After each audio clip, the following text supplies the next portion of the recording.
ئەو کەسە بەتەمانەنە کە ئەبینی باوەشە پیاکەن دوو قسەی خۆشە بۆەکەن تاقەیەکی ئیجابی تایەتێ وزەیەکی عەجیبی تایە مزگەوتی گەورە. وەڵڵا وەکو وەزانی نەورۆز و جەژن تێکەڵ بووە لەبەر ئەوەی ئێمە ژووتمان بە هەردوو جەژنەکە بگەین بە یەک جەژن و جلی کوردیمانە بەرکرد. خۆشیەکە چیە زیندووکردنەوەی کللتوری سلێمانیە ئەم کللتورە لە مێژە هەیە چەندین با و باپیرانمان باپیرم نەنکم کە هاتوون بۆ ئێرە زیکر و فکری خۆیان کردووە لێرە کللتورێکی زۆر جوانە ئێمەش حەزمان کرد وەکو ئەم جیلەی کە تۆزێک دوورین لەو عادات و تەقالیدە کۆنانەوە بیهێڵینەوە ئێمە هەمومان لە ڕێی سۆشەڵ میدیاکانیشمانەوە زۆر گرنگی پێین باسی مێژووەکەیەکین باسی عادەت و تەقالیدەکەکەین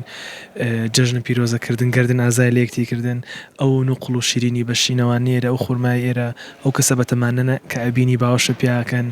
دوو قسەی خۆشە بۆەکەن تاقەیەکی ئیجابی تایەتێ وزەیەکی عەجیبی تایە مزگەوتی گەورە. وەڵڵا وەکو وەزانی نەورۆز و جەژن تێکەڵ بووە لەبەر ئەوەی ئێمە ژووتمان بە هەردوو جەژنەکە بگەین بە یەک جەژن و جلی کوردیمانە بەرکرد. تا چەند دڵخۆشی بووی کە لەگەڵ هاوڕێکان تا لە مزگەوتی گەوری شاری سلێمانی نوێژی جەژنتان کرد؟ وەڵڵی زۆر خۆش بوو ئەم جەژنە عادەتەن جەژنەکانی کە ناین بۆ مزگەوتی گەورە لە مزگەوتەکانی کە نوێژەکەین بەڵام جەژن هاتین بۆ ئێرە و